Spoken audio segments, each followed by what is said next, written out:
प्रधानमंत्री नरेंद्र मोदी के संसदीय क्षेत्र वाराणसी के जलालीपुरा वार्ड के अमरपुर बटलोहिया मोहल्ले में सीवर ओवरफ्लो और कूड़े कचरे के ढेर ने लोगों का जीना मुश्किल कर दिया है। पिछले 1.5 महीने से गली मोहल्ले से लेकर घरों तक में सीवर का पानी भरा है, जिससे लोग संक्रमण और बीमारियों से जूझ रहे हैं।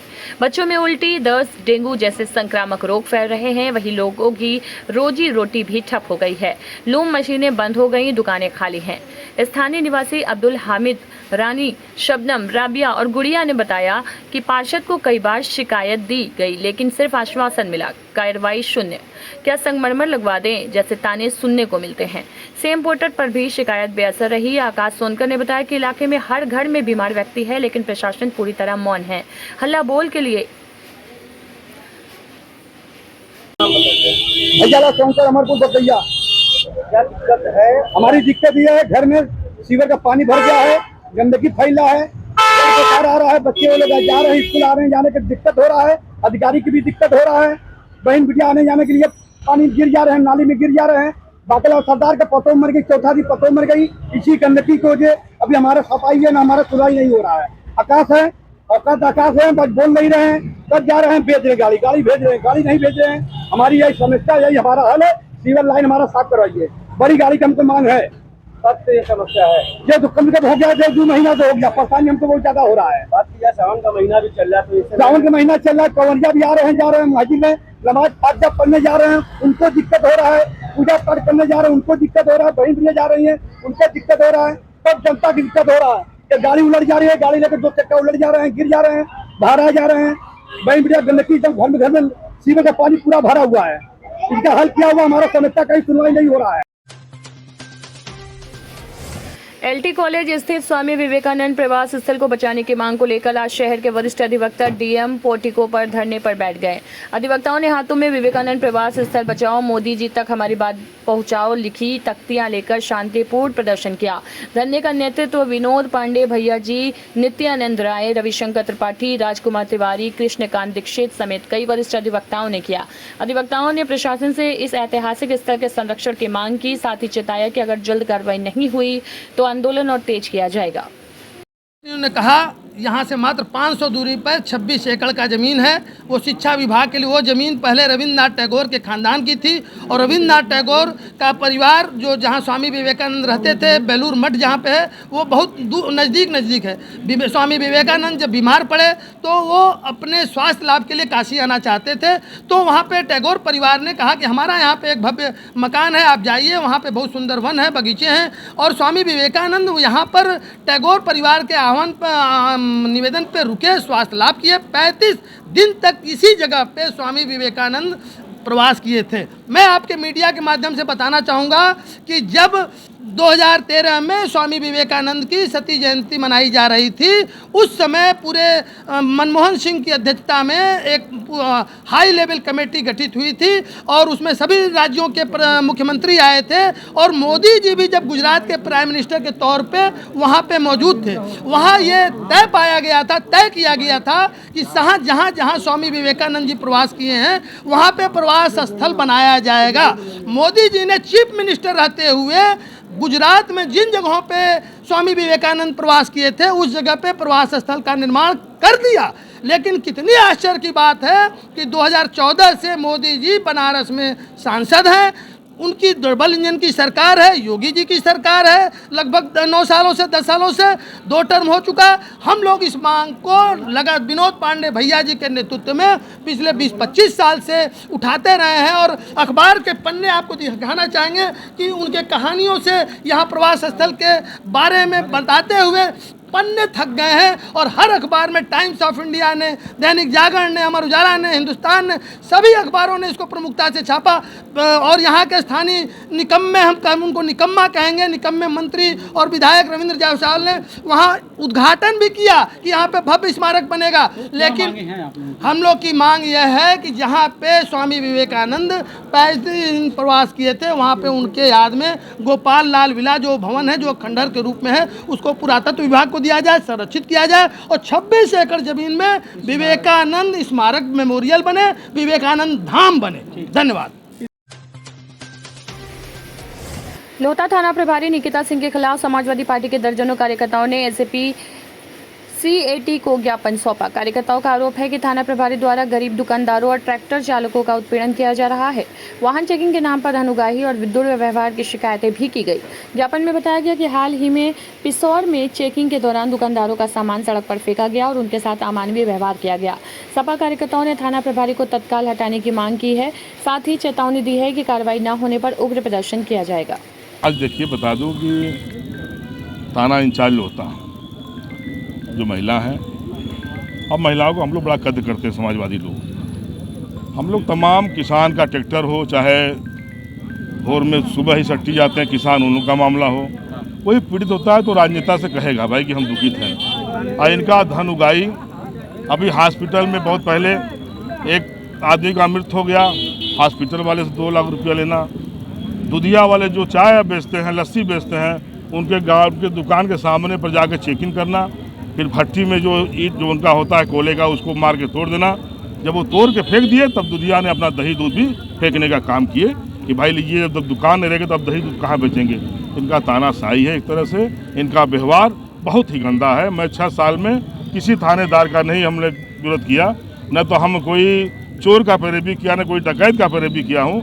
हम लोग एक किसान, नौजवान, छात्र, बेरोजगार, जहाँ भी कोई समस्या हम लोग जाके पैरवी करते हैं और सही आदमी का पैरवी करते हैं। इस तरह का बर्ताव कहाँ तक आप देखते हैं, कितना तक सही है? क्योंकि आप लोगों के साथ इस तरह होता है, जनता के साथ कैसा होता है? आप सोचिए, आप जनता में स्वयं जाएंगे, आप लोहता के अंदर चले जाइए, केवल बस पैसा के अलावा कोई बात नहीं। आरोप लगाया गया कि हमारा ट्रैक्टर है, हमारा भट्ठा है। न हमारे पास ट्रैक्टर है, न हमारे पास कोई भट्ठा है, न हमारे पास कोई ये गाड़ी है, ट्रक नहीं है। आओ जान जाइए, यही जीसीबी चलता है तो थानेदार लोग 1,000 रुपये पूरे जिले में आप पता लगा लीजिएगा जीसीबी से बना हुआ है। और नहीं है तो आपका अगला रिकॉर्ड 2.5 साल का देख लीजिए। नदेसर चौकी इंचार्ज 40 लाख लेके पकड़ा गया। अभी मड़ुआड़ी में दरोगा जेल गया, जनसा थाने से दरोगा जेल गया, कि कौन जेल गया, रिसर्व से, सारनाथ से जेल में गया। ये सब और जुआ खिलाने का पूरा अड्डा बनाइए, खुलेआम जुआ खिलवा रही है लोहता के अंदर। इसका अधिकारी जांच करा ले और हम लोग की सुनवाई नहीं होगी तो कल प्रधानमंत्री जी आ रहे हैं, और प्रधानमंत्री हैं तो देश के प्रधानमंत्री हैं, उनके सुरक्षा व्यवस्था को देखते हुए हम लोग कल तक का धरना प्रदर्शन टाल रहे हैं। इनको नहीं हटाया गया तो हम समाजवादी पार्टी धरना बैठने का काम करेंगे। उत्तर प्रदेश सरकार की स्मार्टफोन योजना के तहत कुल 34 स्मार्टफोन वितरित किए गए। कार्यक्रम में प्रमुख प्रतिनिधि BR सिंह और अन्य अधिकारी मौजूद रहे। छात्रों को मोबाइल के सही इस्तेमाल की जानकारी दी गई और दुरुपयोग से बचने की सलाह भी दी गई। इस योजना का मकसद है बेटियों को डिजिटल शिक्षा से जोड़ना। स्मार्टफोन मिलने पर छात्राएं बेहद खुश नजर आई और सरकार का धन्यवाद किया। कार्यक्रम शांति और सफलता के साथ पूरा हुआ।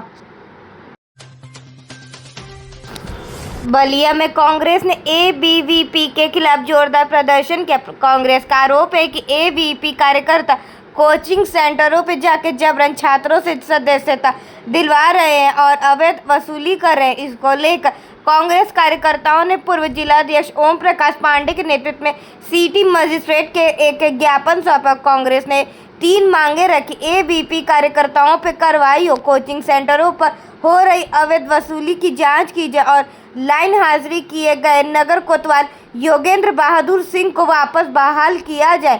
कांग्रेस ने ये प्रदर्शन गांधीवादी तरीके से किया और प्रशासन से शांति व्यवस्था बनाए रखने की अपील की गई।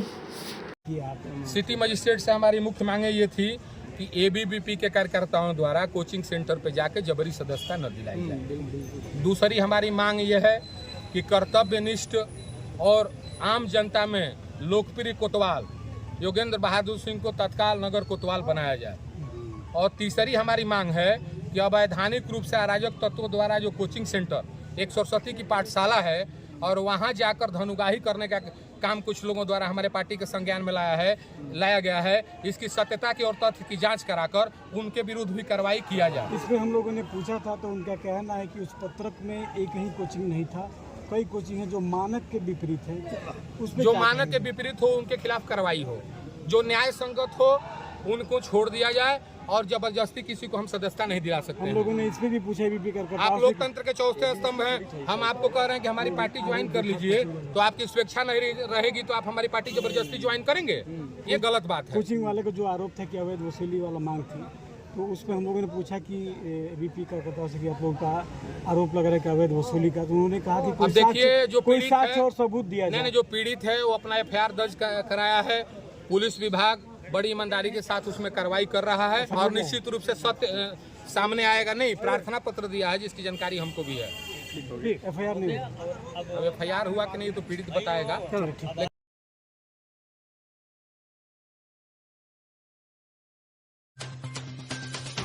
मिर्जापुर में गंगा का जलस्तर तेजी से बढ़ रहा है, जिससे किनारे बसे गांव में डर का माहौल है। शुक्रवार को एसडीएम सदर गुलाब चंद ने बाढ़ प्रभावित इलाकों का निरीक्षण किया और स्थिति का जायजा लिया। गंगा अब रौद्र रूप ले चुकी है और जलस्तर खतरे के निशान के करीब पहुंच गया है। कई निचले इलाकों में पानी घुसने की आशंका है। एसडीएम ने बाढ़ राहत चौकियों को सक्रिय करने, नाव की व्यवस्था करने और सतर्कता बढ़ाने के निर्देश दिए हैं। उन्होंने कहा कि प्रशासन पूरी तरह तैयार है और जरूरत पड़ने पर तुरंत राहत बचाव कार्य शुरू किए जाएंगे। फिलहाल ओझला पुल के पास गंगा का जलस्तर 76 मीटर के ऊपर पहुंच चुका है, जबकि चेतावनी स्तर 76.724 मीटर है। प्रशासन ने नगर निगम और सिंचाई विभाग को अलर्ट पर रखा है और जनता से अपील की है कि अफवाह पर ध्यान न दें। किसी भी इमरजेंसी में प्रशासन तुरंत संपर्क करें। उत्तर प्रदेश मऊ जनपद में 1 अगस्त को स्कूल में मर्ज को लेकर माध्यमिक शिक्षक संघ लखनऊ के प्रदेश प्रचार मंत्री ओम प्रकाश सिंह ने अपनी बात रखी। उन्होंने कहा कि प्राथमिक विद्यालयों में ज्यादातर गरीब परिवारों के बच्चे पढ़ते, जिनके माता पिता न केवल आर्थिक रूप से कमजोर बल्कि शिक्षा के प्रति जागरूक भी नहीं है। ऐसे में इन स्कूलों को बंद या मर्ज कराना गरीब बच्चों के साथ अन्याय होगा। उन्होंने बताया कि शिक्षक समाज घर घर जाके लोगों को जागरूक कर रहा है, बता रहे हैं कि शिक्षा पूरी तरह निःशुल्क है और बच्चों को किताबें, ड्रेस और कॉपी भी मुफ्त में दी जा रही है। साथ ही मिड डे मील के तरह अच्छा भोजन भी मिल रहा है। इसलिए इन स्कूलों को बचाना जरूरी है ताकि गरीब बच्चों की शिक्षा परिचय और क्या आप काम कर रहे हैं, तो कृपया आप अपना परिचय बताइए। मैं ओम प्रकाश सिंह, प्रदेशीय प्रचार मंत्री, उत्तर प्रदेशीय प्राथमिक शिक्षक संघ, लखनऊ, उत्तर प्रदेश।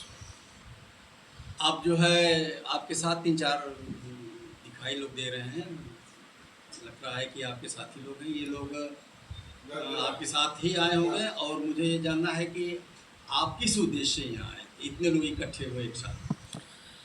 हम लोग अपने जिला बेसिक शिक्षा अधिकारी कार्यालय पर कुछ कार्यवश गए थे और वहाँ से वापस आए हैं इधर, और हमारे बगल में है श्री ब्रह्मानंद सिंह, जो कि संगठन के शिक्षक संघ के जिला मंत्री हैं, और आप हैं संजय कुमार सिंह, ये अपने प्राथमिक शिक्षक संघ के संगठन मंत्री हैं जिला के। आप बेसिक शिक्षा के आप सारे तीनों लोग पदाधिकारी हैं और मुझे लग रहा है कि जनपद में इस टाइम बच्चों के लिए जो प्राइमरी स्कूल में बच्चे पढ़ते हैं उनकी क्या समस्या है, एक अभिभावक के रूप में। देखिए, जो प्राथमिक विद्यालय में पढ़ने वाले बच्चे हैं वो ऐसे परिवार से आते हैं जिनके माता पिता 80% शिक्षा से कोसों दूर हैं और वे आज भी शिक्षा के प्रति जागरूक नहीं हैं, जबकि हमारा शिक्षक समाज डोर टू डोर कैंपेन चला रहा है, जा रहा है, सारी चीज़ें अपने विद्यालय के बारे में बता रहा है, शिक्षा विभाग की उपलब्धियों के बारे में बता रहा है कि हमारे विद्यालय में फ्री शिक्षा बच्चों को दी जाती है और ड्रेस का पैसा माता या पिता के खाते में सीधे ट्रांसफ़र किया जाता है, तथा पढ़ने के लिए जो किताबें हैं, जो कि प्राइवेट विद्यालयों में काफ़ी कॉस्टली मिलती हैं, हमारे यहाँ सरकार के तरफ से फ्री किताबें दी जाती हैं। दोपहर में रोज़ बदल बदल करके मध्याह्न भोजन अच्छा से अच्छा बच्चों को खिलाया जाता है उसके बाद भी अभी अभिभावक गण में उतनी सक्रियता, उतनी जागरूकता नहीं आ पाई है जितनी कि हमारी और हमारे शिक्षा विभाग की अपेक्षा है। अपेक्षाकृत जागरूकता अभी अभिभावकों में कम है। ये सरकार के आपने बताया कि सरकार भी बहुत ज़्यादा सक्रिय है और विभाग भी बहुत सक्रिय है और शिक्षक भी कहीं ना कहीं लग रहा है कि सक्रिय है। तो क्या जो अभिभावक लेवल से जो छात्र नहीं आ रहे हैं उनका कहीं ना कहीं डाइवर्जन हो रहा होगा, तो क्या लग रहा है कि ये डाइवर्जन के पीछे क्या कारण है? डाइवर्जन के पीछे 2-3 मुख्य कारण हैं। पहला मुख्य कारण यह है कि प्राथमिक विद्यालय में पढ़ने वाले अधिकतर रूरल एरिया के, ग्रामीण अंचल के जो बच्चे हैं वह परिवार किसानी से संबंधित है। जैसे धान की रोपाई का सीजन आता है, उस समय अगर अभिभावक खेती में व्यस्त है तो बच्चे को भी साथ में जोड़ लेता है कि ये काम है, वो काम है, कुछ न कुछ काम और कुछ न कुछ जिम्मेदारी उस अबोध और छोटे बच्चे पर भी वह लाद देता है कि नहीं, ये आपको करना है। दूसरी चीज़ कि जब हम किसी चीज़ के महत्व को समझ जाते हैं तो उसके प्रति हमारी जागरूकता बढ़ जाती है, और जब उद्देश्य हमारे समझ में नहीं आता है तो स्वतः हम निष्क्रिय रहते हैं। एक जिज्ञासा है, क्षेत्र भ्रमण में प्रकाश में आया कि जितने माध्यमिक विद्यालय हैं गवर्नमेंट के, वह इसलिए वहाँ बच्चे नहीं जाते हैं कि वहाँ CBSE का कोर्स नहीं है। तो क्या ऐसे प्राइमरी में भी इस तरह की कोई समस्या है कि बच्चे कॉन्वेंट में जा रहे हैं और प्राइमरी स्कूल में नहीं जा रहे हैं? वही बता रहे थे हम कि जो है एक तीसरा कारण ऐसा है जो कि लोगों से संपर्क करने पर और गार्जियन के द्वारा वह अभिव्यक्त किया गया। एक गार्जियन हमको ऐसे मिले जिन्होंने अपने स्वतः कहा कि भाई साहब, हम अपने पौत्र को भेज रहे हैं प्राइवेट विद्यालय में और वह बच्चा फला शब्द न हिंदी में लिख सकता है और न इंग्लिश में लिख सकता है, लेकिन वह जब जाएगा तो प्राइवेट विद्यालय में ही जाएगा, प्राइमरी विद्यालय में नहीं जाएगा। जबकि प्राइवेट विद्यालय में जाने में कम से कम आधा से पौन घंटा उसका टाइम वेस्ट होता है जाने में, और आधा से पौन घंटा उसका टाइम वेस्ट होता है आने में। जो बस का किराया हमको देना है वो अलग से, हमारी मजबूरी है। क्षेत्र भ्रमण में ये ज़्यादा देखने में मिला है कि आपके विद्यालय बड़े साफ़ सुथरा, बड़े रंगीन हो गए हैं और बड़े दूर से अट्रैक्टिव लगते हैं। क्या इसमें सरकार का पूरा सहयोग है कि जन सहभागिता या गांव के लोगों का सहयोग से ये सब अच्छाई दिख रही है? 100% विद्यालयों में जो कायाकल्प की बात है उसमें पूरा सरकार का सहयोग है, जिसमें कि प्रति विद्यालयों को और प्रति ग्राम पंचायत के प्रधान वर्ग को हमारे आदरणीय मुख्य विकास अधिकारी द्वारा इतना उत्साहित और प्रेरित किया गया कि आप अपने क्षेत्र के, अपने ग्राम पंचायत के हर विद्यालयों में टाइल्स लगवा दें, हर कक्ष में, साथ ही शौचालय में। उससे जो है कम से कम साफ़ सुथरा और सफाई करने में भी, साफ़ सुथरा देखने में भी लगेगा और सफाई करने में भी आसानी होगी। और विद्यालयों का रंग रोगन, रंगाई पुताई, उसके लिए भी काफ़ी प्रयास किया। बहुत प्रधानों ने अपने अपने विद्यालयों को बहुत अच्छा किया है। कुछ ग्राम पंचायतों में या कुछ ग्राम प्रधान द्वारा वह उपलब्धि नहीं हासिल कर पाए जो कि अन्य विद्यालयों में उपलब्धि हासिल हुई है। तो सरकार का भी है, और कोई अध्यापक जो ज़्यादा जागरूक है वह जन सहयोग ले करके भी अपने विद्यालय में काफ़ी, अपने विद्यालय में उन्होंने उन्नति की है और परिवर्तन किया है, जिससे कि उनका विद्यालय आकर्षण का एक केंद्र बना हुआ है। आप भी अपना परिचय दें। महात्मा गांधी काशी विद्यापीठ में शुक्रवार को एबीवीपी के नेतृत्व में परीक्षा एजेंसी की लापरवाही और रिजल्ट गड़बड़ी के खिलाफ छात्रों ने प्रशासनिक भवन पर जोरदार धरना प्रदर्शन किया। छात्रों का आरोप था कि अटेंडेंस और अंकन में भारी गड़बड़ियां हुई हैं, जिससे हजारों छात्रों का भविष्य खतरे में है। कई छात्रों को अनुपस्थित और RW रिजल्ट विढेल्ड दिखाया गया, जिससे पीजी में प्रवेश भी प्रभावित हो रहा है। धरना स्थल पर पहुंचे प्रभारी कुलपति और परीक्षा नियंत्रक ने छात्रों को सभी त्रुटियों का सुधार का आश्वासन दिया और एजेंसी से रिपोर्ट तलब की है। मुख्य मांगे स्नातक परिणाम में सुधार, फर्जी अनुपस्थिति की जांच, RW अंकन हटे, प्रवेश प्रक्रिया में सुधार, एजेंसी पर कार्रवाई। एबीवीपी अध्यक्ष ओम आकाश सहित शिवम तिवारी, आकाश प्रताप सिंह, प्रेम प्रकाश मौर्य, आशुतोष तिवारी समेत बड़ी संख्या में छात्र छात्राएं मौजूद रहीं। मेरा नाम आशुतोष तिवारी है, मैं विद्यार्थी परिषद का कार्यकर्ता हूँ। विरोध कर रहे हैं, क्या है?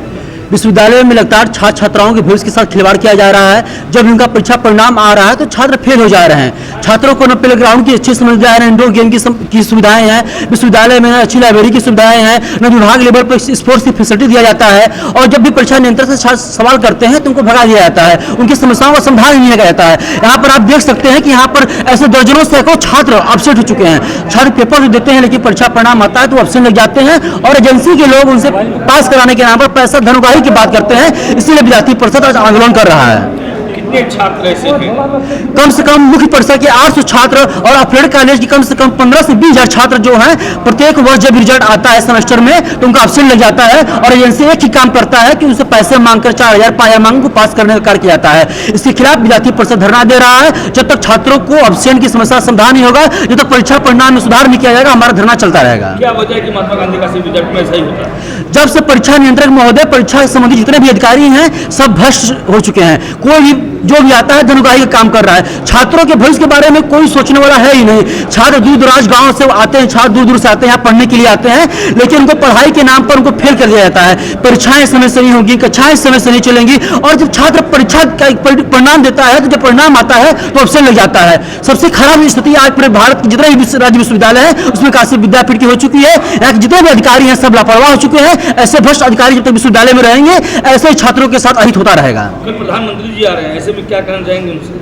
मैं प्रधानमंत्री जी से हमारा यही आग्रह है कि काशी के आप सांसद हैं और काशी विद्यापीठ पूरे भारत के और पूरे विश्व को एक मार्गदर्शन दिखाने का काम करती है, राष्ट्र निर्माण में काम करती है। यहाँ के छात्रों की समस्याओं को आप ध्यान दीजिए और हम कैसे अपने विश्वविद्यालय से निकलकर हमारे विश्वविद्यालय को राष्ट्रीय रत्न की राष्ट्रीय धरोहर घोषित कीजिए, क्योंकि काशी विद्यापीठ की आज़ादी में बहुत योगदान रहा है। यहाँ भारत माता मंदिर है तो हमारे विश्वविद्यालय का राष्ट्रीय धरोहर होगा तो यहाँ पर विश्वविद्यालय के पास आमदनी अधिक आएगा, छात्रों को फैसिलिटीज अधिक मिलेगी और छात्र यहाँ के पूरे भारतवर्ष में विभिन्न माध्यमों में आगे जाएंगे। तो क्या इसके लिए ज्ञापन भी सौंपेंगे प्रधानमंत्री जी? हम लोग इसके लिए अभी विश्वविद्यालय के कुलपति महोदय को विद्यार्थी परिषद के द्वारा ज्ञापन दिया जाएगा। अगर हमारी मांगे पूर्ण नहीं होंगी तो आने वाले समय पूर्ण हम फिर विस्तार रूप से बड़े आंदोलन के लिए बाध्य होंगे। वाराणसी जंक्शन की सफाई व्यवस्था का निरीक्षण करने उत्तर रेलवे लखनऊ मंडल के DRM सुनील कुमार वाराणसी पहुंचे। उन्होंने प्लेटफॉर्म, सर्कुलेटिंग एरिया और यूरिनल पॉइंट की सफाई व्यवस्था का जायजा लिया। कई जगह गंदगी देखकर उन्होंने संबंधित अधिकारियों को फटकार लगाई और सुधार के निर्देश दिए। DRM ने बताया कि स्वच्छता पखवाड़ा की शुरुआत हो चुकी है। जल्द ही स्टेशन पर वाटरलेस यूरिनल पॉइंट लगाए जाएंगे ताकि पानी की बर्बादी और दुर्गंध से बचा जा सके। सर्कुलेटिंग एरिया में जाम मैनहोल की सफाई के भी निर्देश दिए गए। उन्होंने रेल कर्मियों को स्वच्छता की शपथ दिलाई और कहा कि अगली बार निरीक्षण में यदि कमियां पाई गई तो सख्त कार्रवाई होगी। साथ ही 9 अगस्त को स्टेशन की पार्किंग व्यवस्था के लिए नया टेंडर भी खोला जाएगा। ये चूँकि आपने पहले देखा होगा, पहले बड़ा ही ओपन जैसा था और उसमें व्यवस्थाएं अच्छी नहीं थी, तो इसको हमने प्री फैब्रिकेटेड लगाया और उसमें मॉडिफिकेशन भी कराया हमने, ताकि उसके सरफेस पे टाइल्स लगा दिए गए ताकि गंदगी कम हो और सफाई करना आसान हो जाए। पीछे व्यू कटर लगा दिया ताकि कोई अगर उसमें है तो बाहर से पब्लिक को दिखाई न दे, तो थोड़ा सा यहाँ का एनवायरनमेंट पैसेंजर फ्रेंडली और हो सके। और चूँकि ये क्वांटिटी हमने ज़्यादा लगा दी, 10 लगा दिए हैं, तो इससे यहाँ की अभी पूरी रिक्वायरमेंट कैटर हो रही है। भविष्य में चूँकि यहाँ पे बहुत सारी डेवलपमेंट अभी होने वाली है, तो उसमें जो आने वाली चीज़ें उसके ऊपर अभी हम विचार करेंगे कि और टॉयलेट कॉम्प्लेक्स कैसे और डेवलप करें, ताकि अगर क्राउड के टाइम पे अगर कोई ऐसी रिक्वायरमेंट आती है तो उसको हम डील कर सकेंगे। दूसरा अभी हमने बोला है कि इस पर कुछ वाटरलेस यूरिनल लगाने के लिए। अभी क्या है कि पानी का बहुत यूज़ होता है इसमें, तो हमने बोला है कि कुछ 40-50% पे वाटरलेस लगा दें, जिस पे पानी की आवश्यकता नहीं है और स्मेल नहीं करता है वो जिस तरीके का अरेंजमेंट है वो। तो आने वाले यू विल सी कि आप एक सप्ताह में आपको वाटरलेस भी यूरिनल दिखेंगे इसमें उनके कुछ पोर्शन में। रिसाइकिल करके और यूटिलिटी चीज़ें बनाने की बात है और बाकी स्टेशन की स्वच्छता अन्य प्लेटफॉर्म से लेकर के ट्रेनों से लेकर इसका क्या मैनेज किया जाएगा इस पखवाड़े में? चूँकि आज हमने शपथ भी लिया है, शपथ हम वैसे भी लेते हैं, आज हमने फिर से लिया है कि ये जो पखवाड़ा चलेगा इसमें हम स्वच्छता के प्रति विशेष रूप से कार्य करेंगे, चाहे वो स्टेशन हो, चाहे वो सर्कुलेटिंग एरिया हो, चाहे हमारा वर्क प्लेस हो, कहीं भी। तो कोई भी वैसा स्क्रैप मटेरियल हो वो सबको स्क्रैप में स्टोर में भेजेंगे और जगह को खाली करेंगे ताकि वो यूज करने लायक उस जगह का हम यूटिलाइजेशन कर सकें, ना कि उसको एज ए स्क्रैप स्टोर के तौर पे इस्तेमाल करें। और सफाई की व्यवस्था रहेगी। आज हमने अपने निरीक्षण में बहुत जगह कमियां भी पाई हैं और हमने सभी संबंधित लोगों को आदेश भी दिया है कि खासतौर से ध्यान रखेंगे कि जो भी एजेंसी है जो इसके लिए जिम्मेदार है वो ठीक से काम करें और जो नहीं ठीक से काम करेंगे उनके ऊपर पेनल्टी लगाई जाए। सर एक पुराना सवाल है आपसे, यहाँ पे पार्किंग जो है करीब प्रधानमंत्री नरेंद्र मोदी के संभावित आगमन से पहले मुख्यमंत्री योगी आदित्यनाथ आज काशी विश्वनाथ मंदिर पहुंचे और सविधि बाबा का दर्शन पूजन किया। मुख्यमंत्री से पहले उप मुख्यमंत्री ब्रिजेश पाठक भी मंदिर पहुंचे और भाजपा प्रदेश अध्यक्ष भूपेंद्र सिंह चौधरी समेत अन्य कार्यकर्ताओं के साथ पूजन किया। प्रधानमंत्री के दौरे को देखते हुए शहर में अलर्ट जारी है और मंदिर परिसर की सुरक्षा व्यवस्था और कड़ी कर दी गई है। प्रधानमंत्री नरेंद्र मोदी 2 अगस्त को अपने संसदीय क्षेत्र वाराणसी का दौरा करेंगे। करीब 2 घंटे के इस दौरे में पीएम मोदी 2200 करोड़ रुपए की 52 विकास परियोजनाओं की सौगात काशी को देंगे। इसमें 14 परियोजनाओं का लोकार्पण और 38 परियोजनाओं का शिलान्यास शामिल है। प्रधानमंत्री जनसभा स्थल से ही किसान सम्मान निधि की अगली किस्त भी जारी करेंगे। इस जनसभा में लगभग 50,000 लोगों के पहुंचने की संभावना है। कार्यक्रम के बाद पीएम मोदी वाराणसी एयरपोर्ट से अपने अगले गंतव्य के लिए रवाना होंगे। प्रधानमंत्री के आगमन को लेकर तैयारियां पूरी कर ली गई हैं। विकास कार्यों की ये सौगात काशीवासियों के लिए बड़ी उपलब्धि है। मंडलायुक्त एस राजलिंगम, वाराणसी। 2 तारीख को माननीय प्रधानमंत्री का जो दौरा है उसमें यहाँ जो वाराणसी के विकास से संबंधित परियोजनाओं के लोकार्पण और शिलान्यास की है। इसमें लोकार्पण लगभग 14 प्रोजेक्ट है 565 करोड़ की और शिलान्यास के 38 प्रोजेक्ट है लगभग 1618 करोड़। इस प्रकार कुल लगभग 2200 करोड़ की प्रोजेक्ट की लोकार्पण होगा। इसके अलावा जो पीएम किसान लाभार्थी हैं इन लोगों के लिए 20वां किस्त यहीं से पूरे देश के किसानों के खाते में यहीं से ट्रांसफर किया जाएगा। इसके अलावा कुछ जो दिव्यांगजन है लगभग 2025 लोगों का उनकी कुछ उपकरण वितरण का भी कार्यक्रम।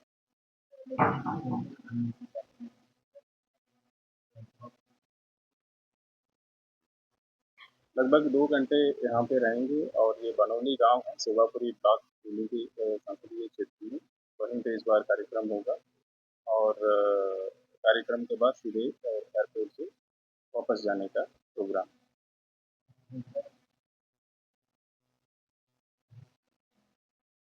इसमें पंडाल तो हम लोग 50,000 लोगों के लिए बनाया है और लोग और भी अगर ज़्यादा आने की संभावना हो तो उनके लिए भी पर्याप्त व्यवस्था की है। उनके लिए जो मूलभूत सुविधाएं और सुरक्षा की दृष्टि से भी सारी तैयारियां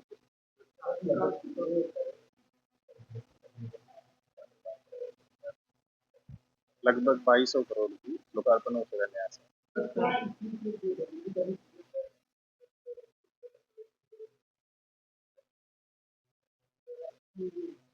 हाँ, इस सड़क का भी है थोड़ी तरह।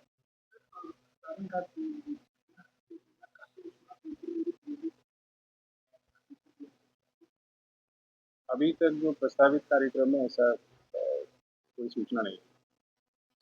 एक तो आप लमही संग्रहालय का भी ये पर्यटन विभाग द्वारा तो लमही में मुंशी प्रेमचंद जी के जो घर है उसका जीर्णोद्धार है। उनके जो कार्य है वर्क्स को डिजिटाइज करने का प्रोविजन है और एक म्यूजियम जो पहले बना हुआ है उसको भी जीर्णोद्धार करके करने का और लैंडस्केप डेवलपमेंट के प्रोजेक्ट के साथ जुड़ा हुआ है। नहीं, रोपवे इस कार्यक्रम में नहीं।